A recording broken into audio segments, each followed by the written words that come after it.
Hi, it's Tom here from FDS, and today's video is about the newly refurbished line of stuff from Blastsersmiths UK's 3D printing operation.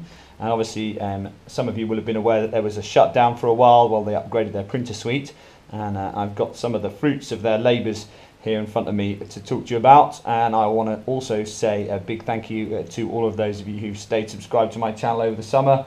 Things have been a bit quiet because in the summer I tend to be outside, I tend to be doing other stuff other than filming videos for YouTube. So apologies if you've been waiting for new content. This is the start, there's a whole load of stuff to come, and I'll try and keep 2 videos a month from now on. So we'll go straight into it. What has changed, you ask yourself? Okay, they've completely refurbished the printer suite, and they've pulled apart lots of things. They've added some new features. And one of the things that they've added is the ability to print with a larger nozzle size. And here we can see a Stryfe battery tray. I should point out this is a production second. You can see it has some sagging on the corners and a little bit of contamination on the bed. And this was just sent to me to show the new thickness, wall thickness, and improved strength. And you can see that's a very solid piece indeed. Obviously the layer height is the same sort of layer height as usual. But the extrusion is much stronger with the larger nozzle, and the reason being that obviously there's a bigger piece of material there, it stays hotter for longer, it fuses more thoroughly, and the result of this is that things like MABS, the moly attachment bars, which in the past, if I get a Mark 1 MABS that were printed under the old method, you can see this is a Mark 1 MAB, and you can see this is the new stronger version. And you can see that has got a much thicker side profile on this stronger one. Now, the old MABS, those of you who watch Coop, I don't know why you do, but you do, will have seen Coop bending a MAB beyond its design direction. Now, this is a very early one. I've had this quite a while. This is, I think, maybe even one of the prototype ones. And you can see I'm bending that quite a long way, and it hasn't failed. But if you look here, you can see some stress marking on the plastic, and they do eventually break. I didn't see the point in breaking something just because I'm being a dick, but these are much stronger, and you can see that I'm really giving that some bending. It's taking quite a lot of strength to do this, and there's absolutely no stress marking on the top. Now these will hold quite substantial loads now, and they still work just as easily and conveniently as they ever did. So there's some good news on the MABS front. Those should now be stronger, and all of those are printed in the new material. And the other thing that they've just released are these, which are their version of the ever popular extended mag release. Now obviously the Gavin Fuzzy ones were some of the first to hit the market, and I know those are longer, and I'll just show you a couple of the different types. Right, here's a Gavin Fuzzy one. This is one that Gavin printed himself for me, so thanks for that. That was on my last order. And you can see that these have got a mimic of the standard button plus the extension below. And then if we put that up against this one, there's also a long thin design. This is the nice robust design, but there's a very long thin one, which I don't know where it comes from. And there's also, these are mine. This is my exclusive one that I have made for me, and nobody else does those, only me. But you can see mine are short, and that was the starting place for these.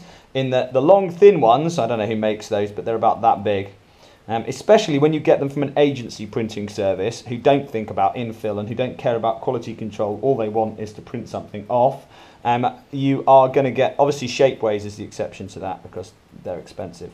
But if you're going to a cheap Hackspace printer and printing off a STL file of somebody else's design, the likelihood is that you're going to get low infill on it, and it's going to be brittle. The reasoning behind these mag releases is that they're shorter, and that means that they won't break, but they'll still be easy to operate, and they're nice and slim so that you don't knock them by accident, which is always a problem with the slightly larger levers. Not really the Gavin ones quite so much, but some of the other ones that are curved outwards. These also are showcasing their new colours. They've added some new colours. So you've got a white, which will be great for the modulus line. Obviously they do an orange as well.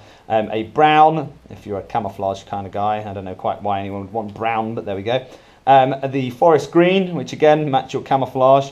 And then this lighter blue, which is just a bit of contrast. You can get all of their stuff in those colours. Now, the one thing they do not have at the moment is black. So I should warn you that black filament is still off the menu, and they've tried everything with their filament supplier to resolve this problem, and they just cannot get PLA filament in black that works in their printer hotheads. So if you're still waiting for black, I'm sorry, there isn't any.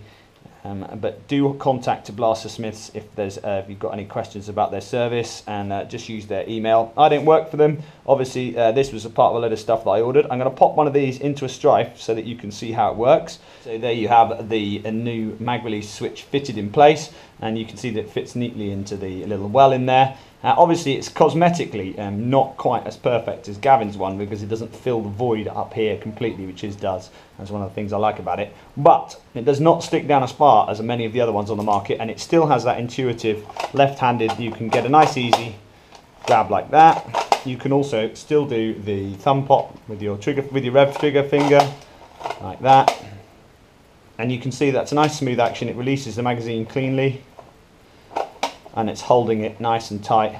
There's no movement, it went straight over the spindle. That's exactly as it came off the printer, haven't done anything to it at all.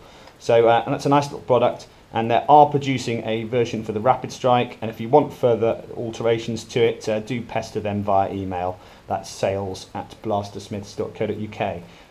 So that's it from this week's little roundup. Thank you very much for sticking with me for the summer when it's been a little bit quiet, and you can expect some more news and some testing from me shortly. I'll have some stuff on the hammer shot this month. We're going to do a big hammer shot shootout and find out what is the best way to get more power from your hammer shots. Can a simple spacer beat the springs, or is there some hidden combination that we can get max hammer shot power out? And also there's an 8-shot cylinder out for the hammer shot, for those of you who don't know, and that's visible on Britnerf.